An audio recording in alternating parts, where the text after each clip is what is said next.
you're not upside down. I can see you normal. No, you're upside down now. No, I'm so Can you sorry. see the screen? Okay, The screen is accurate. There you go. I'm very red. Sorry about that. Okay. Well, that's okay. That's okay. Like I said, you DM'd me about your story, and I definitely looked into it, and it definitely was impactful. And I wanted to have you on Table Talk Tuesday. I asked you to be a guest because I wanted you to share your story. You have a very somber story. I mean, ultimately, your son got pulled over during a traffic stop, and he ultimately lost his life. We're gonna eventually get to that point. But before we get to that point, I wanted to actually kind of go into your story, like go into like who you are, where were you born, your life story a little bit. So we can fill up this whole hour of discussion, and so I'm excited to talk about your story, but I'm also on the journey with you of like understanding the mourning process, you know? Yes. Oh yeah. Who's Sarah? Like where were you born? Well, I'm Sarah Miles. I grew up in Lake Oswego, Oregon, which is a small town in Oregon. I grew up there. I've lived in Oregon my whole life. I played basketball. Now, did you grow up with two parents or? Yes, I did. I grew up with two parents. My parents were together. I had a great childhood. I mean, I literally had probably the best childhood anybody could have. Yeah. I mean, it's not perfect, but yeah. I had a great childhood. I have good parents. So how many siblings did you have? It was just my sister and I. So so there's only two of you guys. Yeah. Oh, she is 4 years older than me. Oh wow! So you were the baby. Yeah, I was a baby. She has two boys like me, which is funny. We both had two boys. So excuse me, I'm hot. So like describe like your journey, like when you were like, how was like elementary school? Like do you remember that? You said you had a traditional childhood. I mean, did you do? I never liked school, but I loved sports. So I loved playing sports. So that was my thing. I mean, school was kind of, I went to school to play sports and hang out with my friends. I wasn't really I'm not like, I love school, but I'm not very, I don't know. I don't really like school, but yeah. I loved going to school and playing basketball and playing sports and with my friends and family. And I had a basketball scholarship, and I played at University of Alaska Anchorage for a year. Oh, wow. And then I came back here and I played for Clackamas Community College. And that's when I met my son's father. It was when I was like 19. Okay, so let's take it back. I know, let's take a little slower journey to get to that. Yeah. All right, so elementary school, you said you wasn't much of a school person, right? You was like more like, you know, how did your mom and dad, like during that time, were they like very like involved in your school, or they were like, you know, what did they do? Were they like, what kind of? No, I don't think my parents. The funny thing about my parents is like they really weren't on me about school as much, because I always got grades, and like, you know, normal grades, B's, C's, and that's all they really asked for me. And I was good. I never got into trouble, and I just wasn't really a studious student kind of person. I just so really were you like bullied, or were you like? I was bullied. When I was younger, I was bullied because I was tall, and I was tall and other things I've got bullied for. Like in elementary school? Yeah, in middle school. Oh, wow. Middle school, because I shot up really. I'm almost 6 foot tall. So oh wow. I got really tall really fast, and they call me names and stuff, but my bully, I remember my parents saying, your bully, if he's bullying you, there must be something going on in his house. Yeah. Why is he saying this to you? And so I actually confronted him, and I said, why are you being so mean to me all the time? And he said, my dad's a bully. And I literally cried, and he cried on my shoulder, and I said, I'm sorry, like, that's why you pick on me, and like, that's not right. And his dad was a bully to him, and oh wow, he never bullied me after that. And it took years, but he cried, and we were friends after that. So okay, so this is happened in middle school. Yeah. So when did you start like really like surpassing all the kids? It was in middle school and it was in elementary school at all? Oh yeah, I was definitely at elementary school and middle school. Yeah, like I was way taller, so I always got kind of teased for being tall. But I had another friend at school that was taller than me, so I didn't look as tall as most, as her. So it wasn't. I didn't get teased as much, but I did get teased. Yeah. Now, when you're taller and you're young, sometimes people treat you as a mini adult. Yes, and did you get that?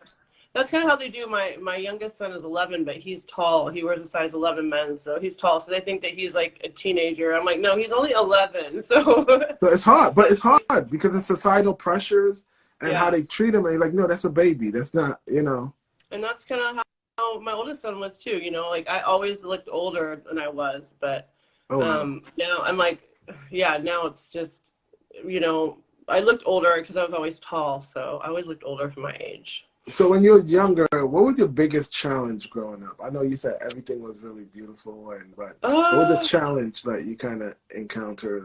Well, I mean, my biggest challenge was because I played basketball. I dated black guys. That was probably my biggest challenge. Was being racism. I mean, that really was my challenge. Being called names. Because I went to a predominantly like white high school, and there's two black kids in my whole high school, and so I was called names and, called lover, a lot of things. I went through a lot. Wow. So were you did you have attraction in middle school, or did you just because of you playing basketball? I've always been attracted to black men. And I've always known that I've always been attracted. And it wasn't because it's not a choice. My dog. It's not a choice who you're attracted to. I believe it's not. It's not a choice. It's a chemical reaction between you and two individuals. Whatever you feel. So yeah. So how did your parents handle that? And how early on did you have that conversation? Was it difficult? Yeah, it was difficult. It was difficult because they thought I was rebelling.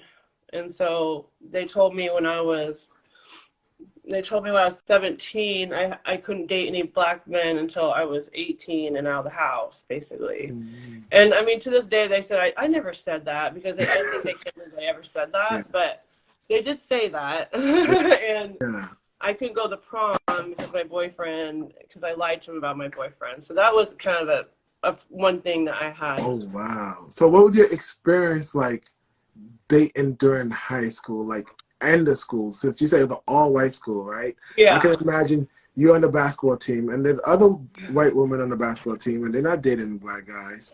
And here you come. Not really. Yeah, not really. Here you come dating black guys. What was the challenge that you was? I know you was called names, but how was it? When you guys would go out, was your town or something? When you go to movies and stuff like that? Oh, called names. I was even at prom. We were on. We laugh about this, but I was in a horse and carriage ride down in downtown Portland, and I was called the N lover. Screamed, on the highest. In Portland. In Portland with my boyfriend, and just stuff like that. We'd get harassed by cops because I lived in a white neighborhood, and get pulled over and let me see your license and stuff like that. So I dealt with a lot. So with all that headache, right? Yeah, it's ridiculous. With all that headache, why would you continue? What have you ever said to yourself? I know it's a chemical reaction. What do you say? I don't really even date anymore. No, even back then, I've given up. Being harassed, when you went out and being harassed at school, the attraction was strong, but sometimes people just give it up. Yeah. What made you just continue on? Well, because that's who you are. You can't pretend you're something you're not. Just you are born that way, so you can't just be like, oh, I don't feel these attraction for this person when you do. So it's just, you really, it's just you have to, who you are is who you are. You can't lie about who you are. And that's the problem. A lot of people lie about who they are. They try to pretend, you know, like, oh, I'm gonna get married, but I'm really gay, you know, like stuff like that. But hey, you're gay. If you're gay, you're gay. Yeah. Don't bring another person into it and children, you know, like if you're trying to pretend. Well, But, yeah.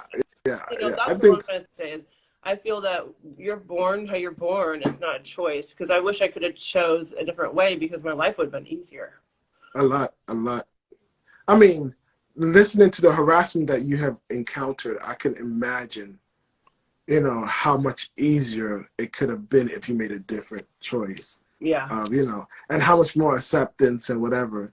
And it's a struggle. I'm not saying I have an opinion on either way. I'm just saying I always wonder what gives people, like, what say, okay, what makes people not want to quit, you know? And it seemed like your driving motivation is like you felt like you are what you are and stuff like that, you know? Yeah, I mean, I believe that we are who we are, and it's not a choice, like what you're attracted to. So, I mean, I do date white guys too. Oh, I think your volume went out. I can't. Can you guys hear her? So. Okay, perfect. You back. Oh, I'm sorry. The volume went. Sorry. I if I do date white guys, I always tell them that I have black children, because you just never know. You never know how. All right. So in high school, you dealt with a lot of this kind of racism that you was struggling with, and even at home you're struggling with. When you went out in the public square, you know, you was kind of struggling with, and that was kind of the biggest challenge that you faced. You know, we just discussed kind of the challenge of like maintaining that. You know, that's a lot. You know, so tell me, after high school, how was that? After high school, I played basketball, and then I met my son Derrick, Derrick's dad. I was 19. Oh, wow. He worked across the street.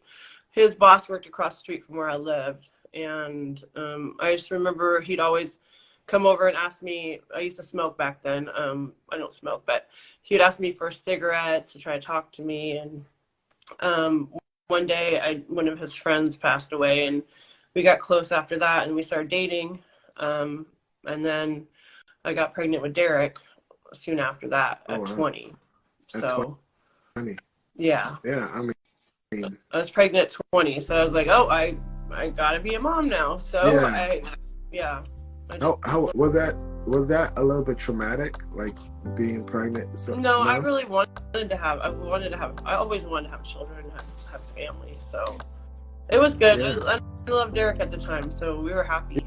You know? Yeah. Derrick's dad is Derrick too, so. Derrick Senior. A little confusing. Yeah. Yeah.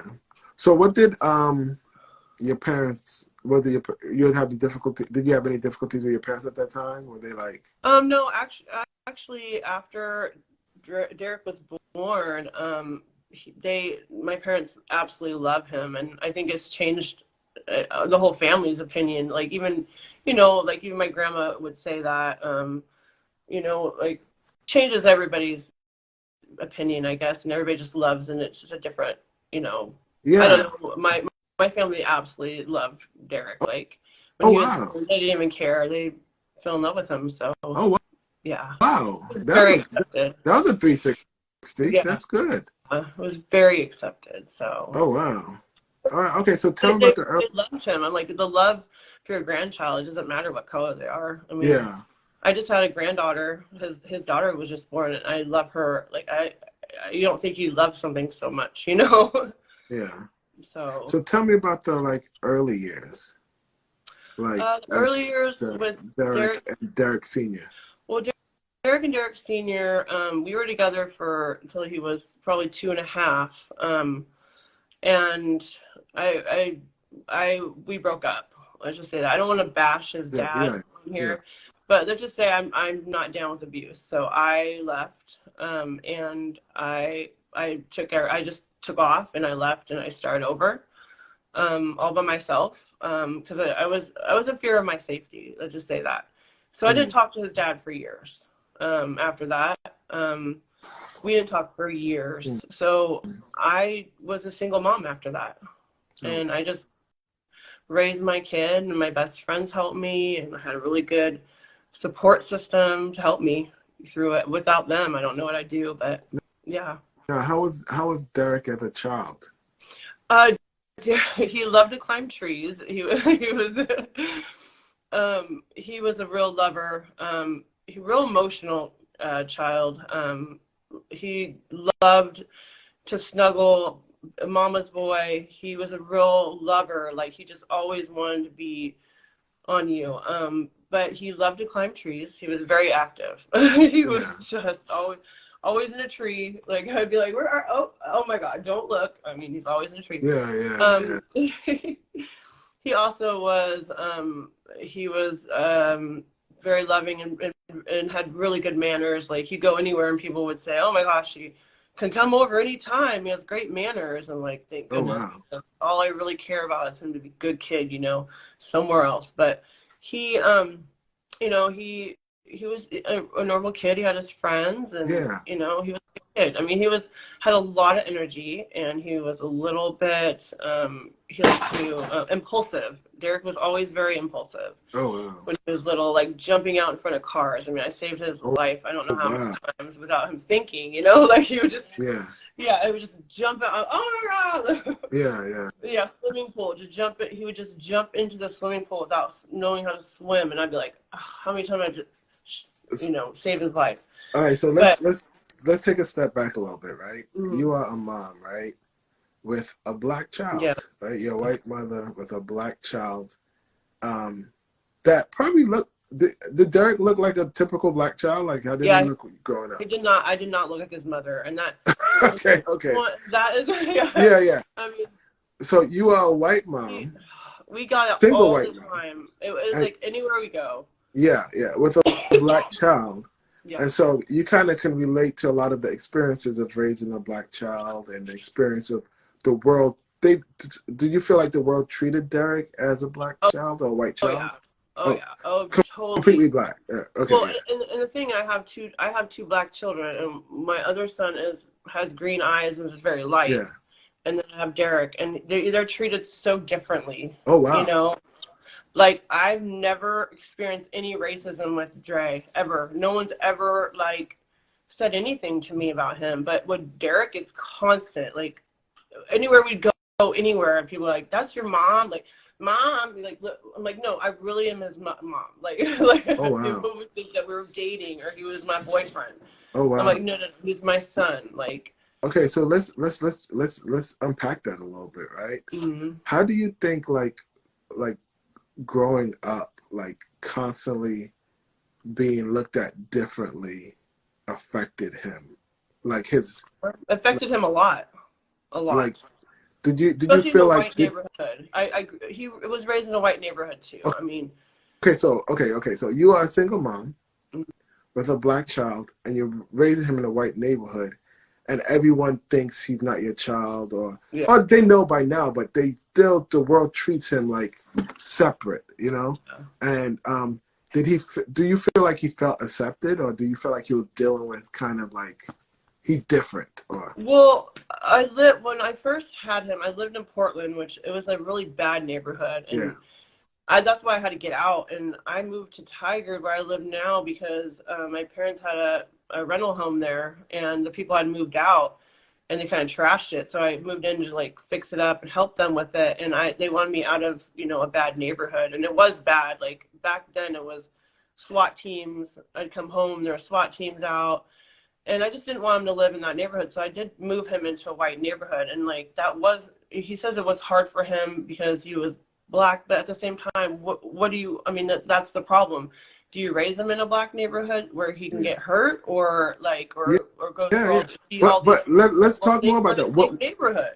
Yeah, what was his perspective? What would he say was his journey when he talked to you about his growing up? What would he say? Well, kids complain. You can give kids. There could be 100 things that you can give a kid, it wasn't right? Enough but you can give them 99 things. Yeah. And they'll complain about that one thing that they didn't get, and they'll make themselves a victim to that one thing. But what were the couple things that he complained about being a victim with? He always would say, I grew up in a white neighborhood, Mom. I'm like, what else am I gonna do though? I'm a white woman. Like, I grew up. Portland is not very. There's not very many black people in Portland. Diversity. there's no diversity. I mean, there's really just small. There's not any neighborhoods with a ton. I mean, I guess Gresham is now, but I told him, I always tell him I did the best I could. I raised you where I thought was the safest for you and the best situation for you. So, but what am I going to do? And he's like, Mom, I'm like, well, I mean, and I always say, like, I'm white. And he'd be like, Mom, you're so white. I know, I'm so white. All right. Okay. So in elementary school, how was he? Was he a good student? Was he like you who didn't really like school? He never, I mean, he liked school because he liked the atmosphere, like with the kids and the girls. Like Derrick always liked girls. He always he was a ladies' man. Yeah, he was a ladies' man. Let me tell you, he'd walk in a room and the ladies would follow him. Oh my God! Yeah. Just he had this. I don't even know how to explain it to you, but he in grade school he was just in school. I mean, he had challenges and he would get in trouble. Middle school, he did get in a couple fights, which is with his best friend, who's his best friend till the day he died. Actually, they became really good friends after that fight. Excuse me. But he went to alternative schools because regular schools were just not working out for him. Like then he went back to high school. He went back to high school, Tiger High. So let's take a step back. So from elementary school, right? Yeah. He said he was, he liked school just for a social aspect of it, right? Mm-hmm. How was he in middle school? Was he what challenges were he facing and anything like that? I mean, was it typical teenage? He was in a alternative school, middle school. Oh, but wow. He loved it there. It was just the alternative school that they had instead of just being in big high school. Mm-hmm. And he met his teachers, which he was still friends with his teachers. He was actually after he got out, he went over there and talked to them a few times, the high school, about staying out of trouble and stuff. So he was my son was going to schools and talking to schools about staying out of trouble. Basically. Was he struggling to just typical teenagers, especially boys in that stage? I mean, you keep in mind, I'm trying to put myself in your scenario. You're a single mom, you have a young black boy, you can't identify with his journey. No, right? No. It's hard. And how the world is responding to him and how they reacting to him is either he had to deal with it on his own. Mm-hmm. You know what I mean? Yeah. Does he have any other black males that can kind of guide him? Because I can tell you, as a black male, the world treats us differently. You know what I mean? Yeah, not really. Yeah. So I can't imagine at that young age, how he was dealing with those questions on how, everything. What was his outlet? Was his outlet just to have fun and not care about anything? He saw his dad in and out through these years. It was kind of in and out. His dad, it was very far and few in between. So he did see his dad sometimes, but like I said, dad wasn't the best role model for him at the time. But the whole thing was he lived with me until he was 17, and he went to live with his father when he was 17 because I moved and he wanted to be with his father because he's always wanted to be with his father, and I said, okay, you go live with your father. But it wasn't a good situation. That's how he got caught up and went to jail at 17. Yeah. And that's basically him trying to help his stepbrothers and his sisters and brothers out. I didn't know really what was going on over at that house, and he was out there with his brother doing stuff to survive, basically. I'm just trying to when I'm looking at it from his journey, right? Because I am a black man, right? So no, I love it. Yeah. So I'm looking at it from his journey, right? He's traveling and he's in a journey. And say I'm with which what would be interesting, say if I had a white mom, right? Mm-hmm. Growing up, and I'm in middle school and stuff like that. And just the way the world responds to me is a little bit different, right? Yeah. So as I travel, I'm trying to identify with certain groups. Mm-hmm. And usually when there's no, usually in environments where it's no, like it's either monolithic like that, where it's all white, whatever, the diversity is only found in certain places, you know? Like if you go to Washington, D.C., you see all kind of different class people, right?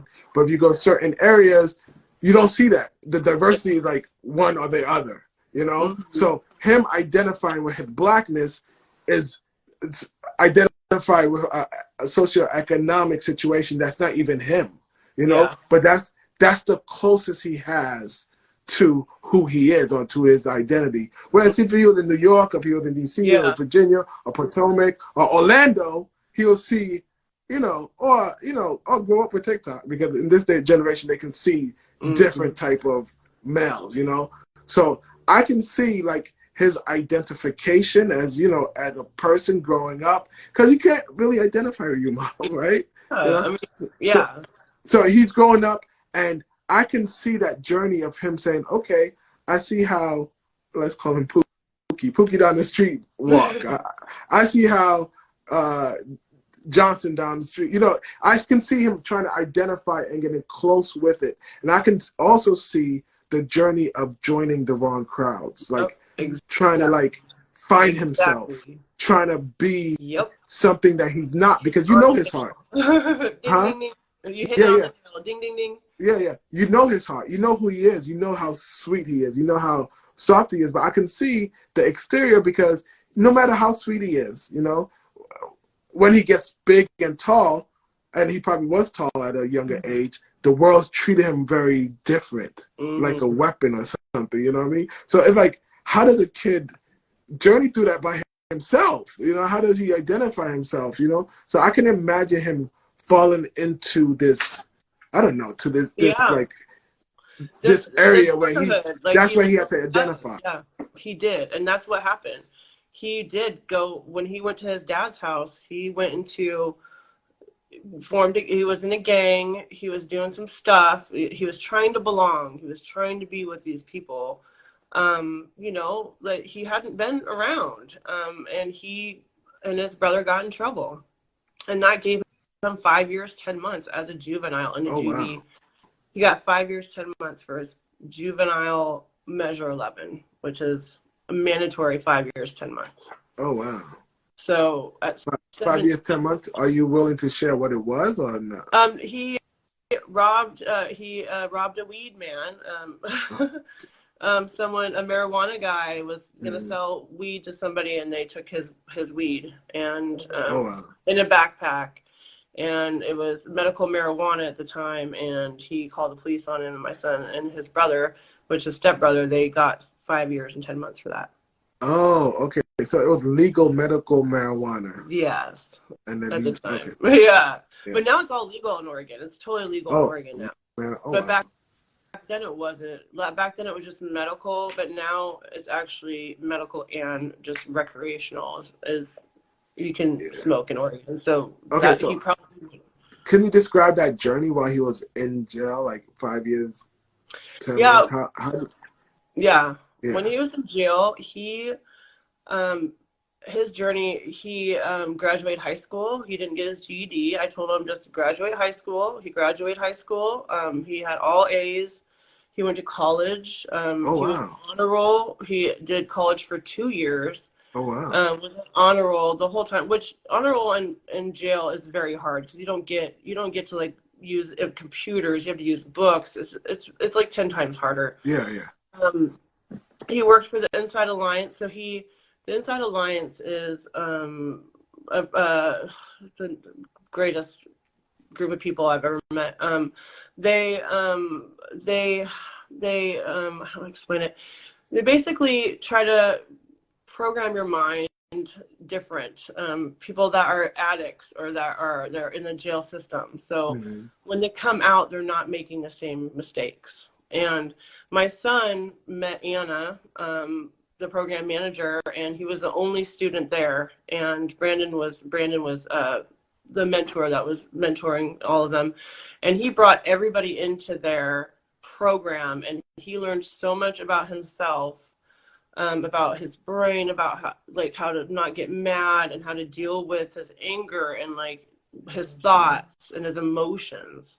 And that really changed him, that program. And he helped fight change Measure 11. He did change Measure 11. He fought to get a second look. So Measure 11 is like, you have to do the whole sentence. You don't get like a good time or anything like that. Oh, wow. The judge's hands are tied.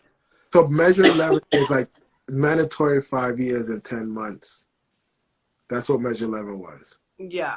Okay, so he helped.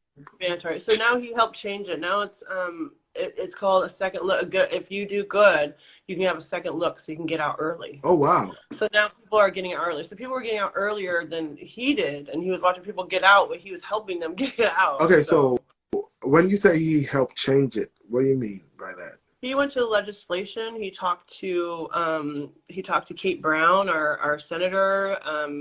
He went on the panel and talked to these people. While he was in jail? Yeah, while he was in jail. He did. He talked to all these people to change it, and he did change it. Now, when you say he did change it, was it him that drove it? With that, he, yeah, like, he talked to the legislation about it. Oh, wow. And wow. the one lady who that helped him with it, she's helping us too. And wow. He also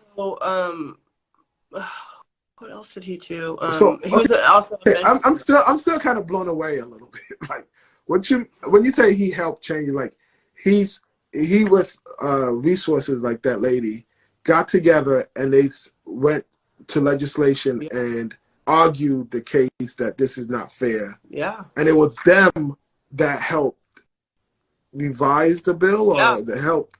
It was them that they were the catalyst for it all. Oh, wow. He was. And people don't know that, but he really was. They went to his jail, to where he was at, which is a juvenile jail, because he was in juvenile jail. Thank goodness he wasn't in like. This is the thing about it. Like, I feel like so many people throw away all this good and great talent that we have, right? Yeah. Especially with young black men. Like, you know, a lot of these black men, especially in where they don't have as many resources and they identify with a certain socioeconomic situation, they are the smartest because they are they're not, meaning with business, like flipping things and doing things or whatever. And they just utilizing their resources, but they don't just have the example to capitalize. These same men, when they put in a situation to capitalize, they win. You know, it's just trying to get them to transform their thinking and not accept what societal norms are telling them. Yeah. And I can tell you, as a person that journeyed this, as the societal pressures that push on you, and if you don't have a strong backbone and you don't know who you are, that's why I say we gotta get it. I mean, some people don't have a faith, but I think God have the Bible, because the Bible is like, it tells me who I am. I don't need to hear anything from anybody else. You know what I mean? So I don't know what other people do. People use whatever, but people need to know who they are, you know? Because if they don't know who they are, this society will put pressures on you to be something else. And that's funny you said that, because I was just reading in my son's book, his journal. He says the same exact thing. Oh, wow. The problem is the society, you can't be who you are because society wants you to be a different person, especially as a black man. I'm unapologetically me. Nope, no one's gonna change it. So it's hard to get there. I'm 44, and I've been getting to this journey, but I don't care what society say. I communicate, I talk, I do that. I don't care. But to get to that place and freedom is totally hard. It's totally hard. You know, my journey, just to give you a little backstory, when I was married, I was not as vulnerable. I was not open. But I decided during my divorce that I am going to practice vulnerability. And then as I start practicing vulnerability I had all these pressures. You can't do that. Nope, I'm going to do it. And if you don't like it, you can take your goofy plate somewhere else. I don't care, you know. But that's not easy. But my son too, he's kind of sensitive too or whatever. But he's also like very like tough. But I help him protect who he is, because society try to make him be you, be unapologetically. If you like to communicate. If you like to, you know, do different things. Enjoy your life, you know? Mm-hmm. Everybody else get to enjoy their life. Everybody else to get to talk about the emotional journey, right? Mm-hmm. Everybody else get to express their concerns. You see it all on TV. They get, but a black man can't express their concerns. They can't whatever. And oftentimes they're targeted all the time. All the So time. I'm very sensitive on this subject and the journey because I know how it is traveling this journey, you know? So saying that, let's take a step back a little bit. I know we talked about him changing legislation, which is amazing, you know? But how was it when you found out that he was going to jail for a 5-year term? How was it as a mother? How did you feel? Take us there. Oh my God, it was, I mean, I'm gonna cry just thinking about it. It was horrible. It was like the worst thing ever. I just had a son, you know, my other son, he was like 3 at the time, and Derrick and him were so close, and it was just hard, really hard, and they didn't have him here like in town. They had him way out in the middle of nowhere, so I'd have to go 4 or 5 hours driving to visit, and it was hard. It was really hard. How did Derrick handle it initially? Like, did it shock him so much? Did it? It was hard for him. And living there, it's very hard. I mean, they bully you. They treat you like crap. He stood up for the kids because they were eating their food, and like people that work in the system is like, they're horrible people too. They don't even want to help. And that's what's so sad. If like they're in they try to punish you again. Try to help these children. Yeah. But they don't, you know, which is sad. And he, it was hard for him. It was hard. He had to be in solitary confinement a few times. Oh he my got fights. Gosh. But he finally realized, there's nothing I can do. You know, I mean, there's nothing he could do. He just had to just do what he had to do to survive. Oh wow. But he did. He literally was big dog when he was there. All the people that worked there were like, oh, he's the man here. He's the man here. I'm like, I'm sure he is, because he sticks up for these kids that no other kids, they can't stick up for themselves. So he was in a juvenile facility? Yeah. The entire time? Yeah, because he was 17 when he got convicted. Oh wow. So he was able to. So you're saying like 26. You're saying in the juvenile facility, mm-hmm. like the caretaker or whoever was there they treated them not too well. Yeah, and he was helping, sticking up for these little kids that were 14, 15 years old that were in the juvie system that were getting treated like crap and getting their food taken. And I mean, I have his journals about situations, and it's just, and he would stick up for them. Derrick was, and he changed so many kids' lives. Like all his friends still tell me, Sarah, I will never forget what he told me. I will always stay in the right path. I will never look back.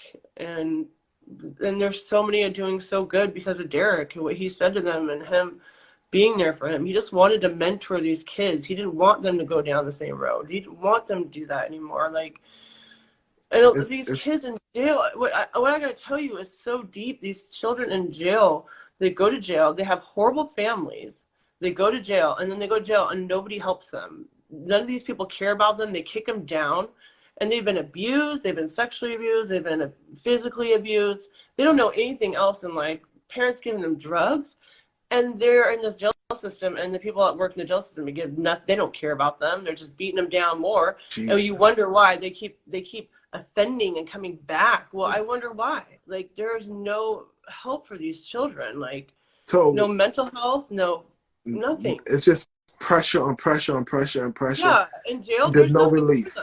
They say, oh, there's these classes if you want to go, but there's nothing. There's not counseling. There's nothing. I mean, and that's what needs to be changed. A lot of this. They're like abandoned, fully abandoned. Like they're abandoned when they're young, and they react to their circumstance. I don't know who any one of us, no matter what race. Yeah, no matter what race, exactly. No matter what race, that we go through a situation like that, and who could preserve us? A lot of us have, and Derrick kind of had you. You probably he would looked at as very privileged, you know, and like he has a mom that loves him, you know, during that time. So I can imagine that during that time, Derrick took a more fatherly role Yeah. and took more of And a that's when, responsibility. yeah, and like he totally did, because like I was probably hardly any of those kids had families that showed up for events or like for anything, like to visit. So we were always there to visit, and we were one of the only families that did for these kids, and it was just so sad to see that, like he'd have these events and then like nobody'd show up, like that's why these kids keep offending and like get in the system, because they just don't have good homes or a good home to come back to.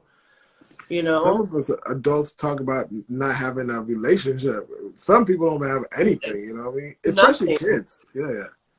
What do they have? They have nothing. They don't know anything. They don't know any better, Yeah. because they don't know any better. They only know what they're taught, and Yeah. like I said, I had a really good childhood, so I don't know how that would be or feel like if you didn't, Yeah. And also your childhood and his experience, there's a disconnect. Mm-hmm. Because your childhood was a framework of your parents, and it's totally different than his experience. Yeah. So just the equipment of like being able to raise a child, that's why we need to always honor parents, because they do the best that they can, but they don't know. Yeah. Some of us, they just don't know. The white lady. Sometimes kids won't forgive a parent as if they are God and they know everything. Mm-hmm. Like, no, they just don't know. They don't have the tools. Yeah. But that's why we just gotta, if a parent's doing the best that they can, appreciate it and move on. And I think it comes down there's a lot of mental problems and mental health that we don't understand. Yeah. And I know that my son had some mental issues that he figured out when he was in jail. And I didn't know that, like I didn't know. And as a mother, I feel terrible. I didn't realize it. And like I read about it now, I'm like, oh my gosh, it makes sense about my son's brain, how he would react. And that's the things is like, who is there? We should have people there to help them. The mental side of it, right? Yeah. But don't you think years of dealing with the world in a certain way will build a mental condition? Yeah, definitely. I mean, if you deal with all these kids, I would say have a mental condition, especially the one that's been abandoned. It's abused. Yeah. I mean, so the stories I have heard, it's awful. I've never even thought of the things that these kids have been through. I couldn't even imagine. And a lot of them, I mean, some of them came out and like sad things. They didn't make it. Like even when they came out, they couldn't take it. And that's broken my heart, and I've seen those kids going through it. And it's just like, we've got to stop the cycle. Like things have got to change. Yeah. And that's what Derrick was trying to do. Yeah. Derrick was trying to change things. Okay. So now he's out of jail. Did he do the whole 5 years, 10 months? He changed the legislation, which is amazing. That shows he's very resourceful. Yeah. Did he do the whole 5 years, 10 months? Yes. Okay. So he's out at what, 22, 23? He got out January 21st, 2021. He was 23. 23. So, okay. Yeah. So he's out at 23. How is his mindset? Who is he now? He had no, I mean, I'm going to tell you, in jail, that's another thing. They don't ever show you how to live outside of jail, or how to use a debit card, how to pay a bill, how to do anything. I mean, he literally got out of jail. He had been in jail for 6 years. He didn't even know how to use the new debit cards. Didn't know how to do anything. Didn't know how to get a bank account. They just kind of throw you out to the wolves. Like, here you go. You're on your way now. And it was a huge shock for him. It was really hard. I mean, when he first came home, he left the doors open because, like, in jail, you can't even close the door.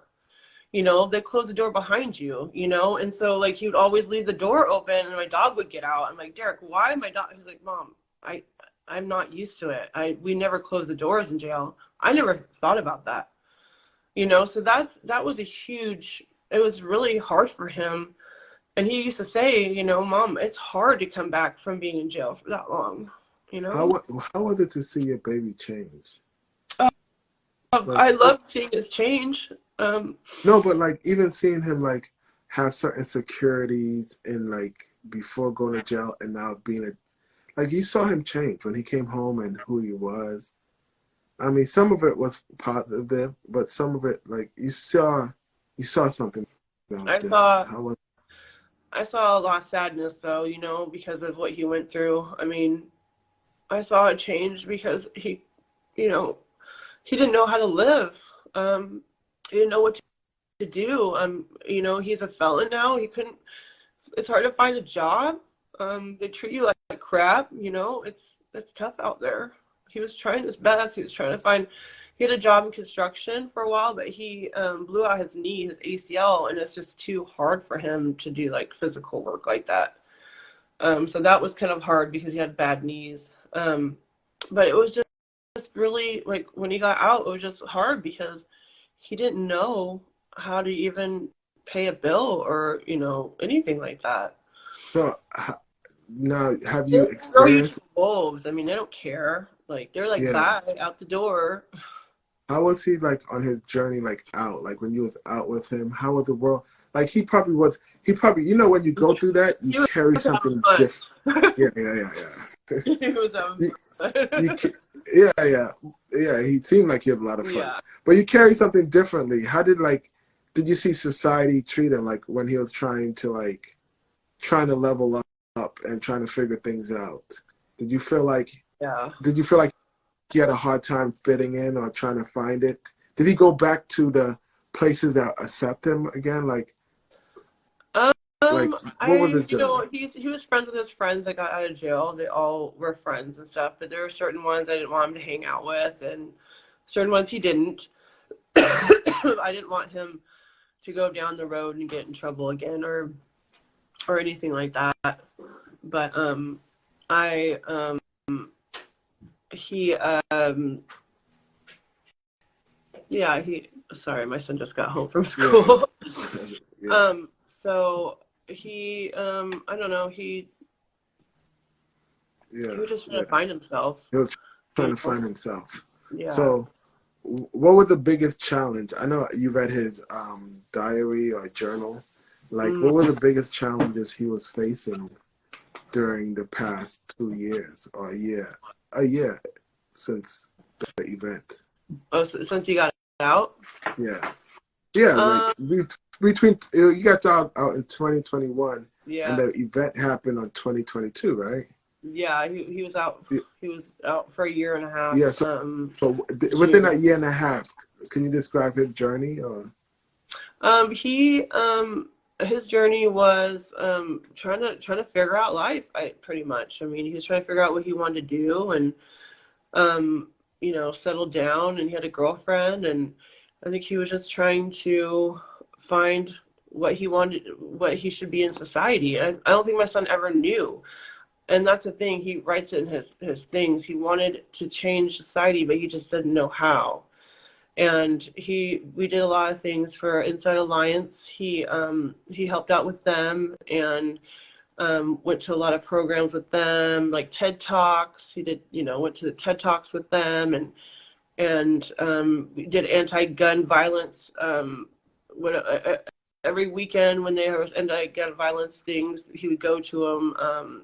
And he would support anti-gun violence for these kids out here because Portland's really bad right now. It's really a pandemic when it comes to gang violence right now. These kids are dying every day. It's like there's a shooting every day, and Derrick was trying to stop that.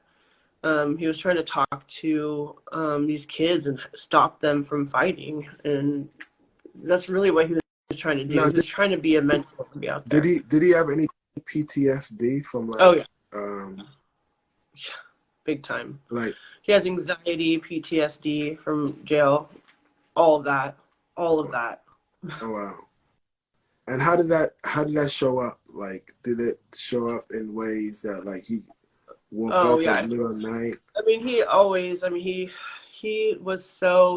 someone was gonna kill him. He always thought the cops were out to get him, which I believe they were. Just because my son was just kind of that person was, he would say how it was. My son was real. He was probably the realest person you would ever meet. He would tell you straight up. So he thought the cops were out to get him. Yeah. Like every like he had PTSD, but like he always like was scared. Was he scared of officers or being around them? Yep. 100%. Like, say if you was out and there's an officer around. Could not be around. Like say you was out and an officer around. Was he like how did he respond emotionally? You're right now. You don't want to know what he would say. Yeah. I don't want to say what he would say because it was bad words, but he would yeah, say, but get out of here. There's a cop. I don't want to. I'm just get out of here. Like, even though he's not doing anything criminally or anything like that, he was just very afraid of officers. He was locked up for 6 years. Oh wow! They did not do good. They didn't do nice things to him. Oh wow! He hated the police because he felt that they were out to kill him because he was a black man, and they are out to kill black men. Okay, and they really are. So now we at the day of, right? Mm-hmm. We've seen the video, right? We've seen what happened, like, and now it kind of put context to like how scared or fearful he is, you know. He's so scared of cops. That was fear on his face. That was not him hurt. I know my son. That was not him. Yeah. He wasn't going to hurt anybody. He was trying to get out of there, not get killed. That's like looking at the video. I saw him running. I didn't see him turn around. I didn't see him point. I see him look at it and started running. Yep. Did the cop allege that he pointed it at them, or? The cop said he pointed at them, and it's all, and you can in a different video, because in the video itself it just showed him running, leaving and running away. I have the whole video, and we're gonna put that on. It's on which I've been trying to put out. And we're putting out snippets of it because I haven't looked through it. Okay, I've only looked at that one part with my lawyer. The last few days I've been going through it, and I cannot believe what is on that video. Oh my God. Is absolutely. You need to watch all of it. Oh. You will absolutely. They're shaking hands, high-fiving each other, pretty much, smiling about my son dying, and they did nothing about it. They left him for 2 hours. They said that they were scared. If you watch the video, they never left the same place. They're right there by his body. They let him die.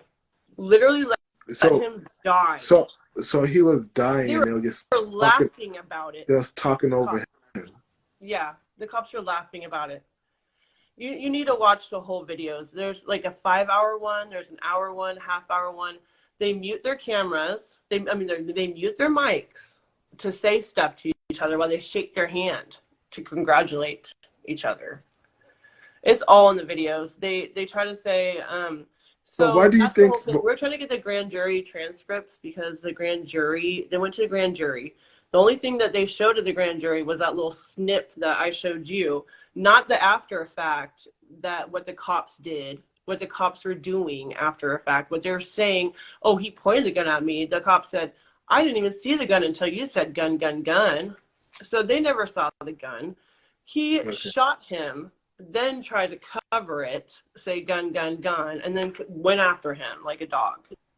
Like a dog. Like shooting an animal. Literally shooting an animal. He never turned around, never pointed a gun at them, never did anything. Did any of the video that you saw him turning around at all? No. It was all never. His back. Did you? Because you couldn't see him running away, but I didn't see. He fell down. He fell down. This embankment went down like 6 feet. It's way down there. That's where he fell down when he ran. That one part where you see him falling. That's where did the fatal shot happen? When they were shooting at them? When they said it? Cole shot him in the arm, which was when he was the first shots, I believe, I'm not sure, but the first shot when he was running, he got shot in the arm. And then when he was running away, Ferguson, the other guy on the right, was running towards him and kept shooting at him. He shot him. He fatally shot him. But okay, so he was running away. He shot him in the back? In the back, yeah. But when he was running away, in the back. What's the... He never showed the gun. He never pointed it.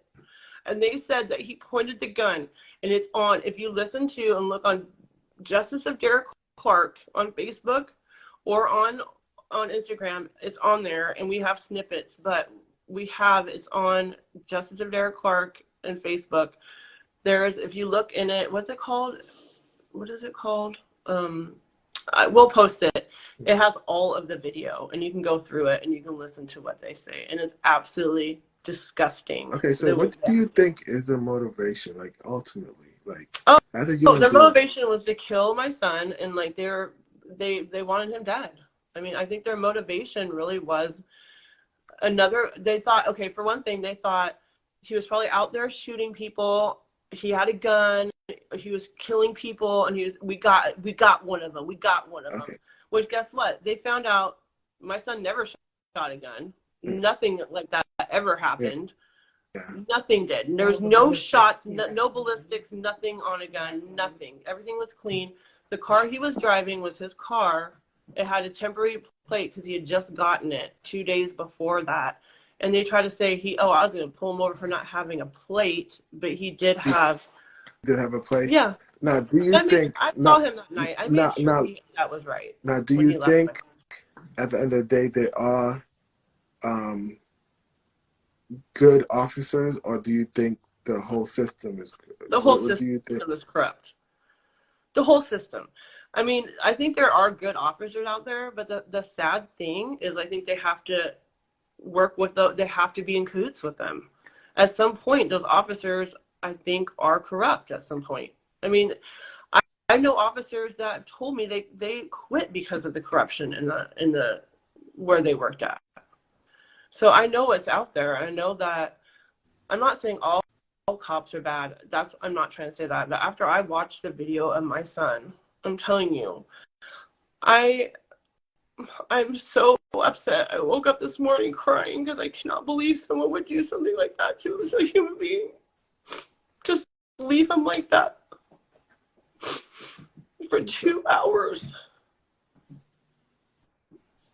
He could have been saved. I bet you $1 million he could have been saved, but they left him there. You know, and that's the thing is, I mean, how everything that's going on in this world. I've been talking to a lot of people that are going on. Eric Holmes' mom, Tyree's mom, and what's going on in this world, and these cops, and they're killing everybody for nothing and just letting them die, just watching them die. Don't even care. Just another black man dead. They don't even care. And this has got to stop. You know, I mean, Derrick was a good person. Yeah. He did not deserve that. He did not deserve it. Now, I mean, let's just say being a cop is a hard job to be. It's a lot of danger that goes with it. But with that danger, with that danger, not everyone can be a cop. It's like the Navy SEALs, right? Not everyone should be able to be. Can I say one thing? Yeah. Is if you're a cop and you make a mistake, just say you made a mistake, right? Yeah. That's all I'm asking. If you make a mistake, if you mistakenly thought that happened as a cop, why don't you just say you made a mistake instead of trying to cover it? Yeah. And this is what's happening. And I'm telling you right now. I mean, it's probably a systemic thing. Like I was in the military, and I was talking to one of my friends, one of my military buddies, and he was saying like, a lot of these cops are like very pansy. They fearful. Where cops should be like the Navy SEALs, where they know how to work situations, social situations. They know how to pull a gun. They know how to de-escalate. They know how to They should be very like trained. Exactly. The ones that are in it is like an entitlement job. Like they don't want to have any risk, but they want all the rewards. But being a cop is risky. And it requires a lot of talent, and there's not a lot of talented people on the force. Exactly. Unfortunately. I'm a little bullied. Yeah, I do think the position itself is a very hard position to be in. Sorry about that. No, I do believe like being a cop is one of the hardest things, and they should be protected at all costs. However, those cops that's protected should be the ones that are utilizing force appropriately. Yeah. And it's not an entitlement job. They're not lazy. They're not running by fear or they're not like just like the military, Navy SEAL, Yeah. So it's unfortunate to see a lot of people in positions that are weak, essentially. And because they are weak, because because they don't have the mental or they don't have the capacity to be more of like taking on the responsibility, the social responsibility of being an officer. They do this low functioning response, Yeah. and it's very low functioning. It's very low functioning when you treat a human with no regard. It's the lowest form of being at all. And I pray and I hope that our country gets to a better place and treated every person and every life, not only the one that's unborn, with respect. Every life. Yeah. So I'm sorry. I'm very sorry for your unfortunate journey, and hopefully we'll get to a better. I do believe we'll get to a better place. I do have faith, and I hope that we do get a better place, and I hope that these officers take accountability. I hope these children get the resources to handle the mental issues that they are dealing with, and the abandonment that they deal with. They get the right mental resources in jail. I hope that we start treating people like human beings, and respect life, preserve life, I would encourage everyone to go and go to Justice for Derrick Clark page, and check that out, like it, and check out the videos, support it. Just support. I'm telling you, we're gonna be fighting this for a long time. And I'm gonna be forever. Yeah. And I'm gonna make a change in this world. Yeah, amen. And your son is a catalyst for that. Yes. And he's living on through your activism. Yes. Okay, so now 8 to 8:30, we're gonna go to our Facebook group. You're gonna go to Facebook and go in the Facebook group, and there's gonna be a room available just for the meet and greet. So I'm gonna set that up, and then I'll probably invite you to that room, and then we're gonna have a meet and greet. It's too late to register now. Register next time if you want to be part of the meet and greet. So we'll just jump onto Facebook. Thank you so much for telling your story. Thank you. All right. So much. All right. I'll see you on Facebook. All right. Bye.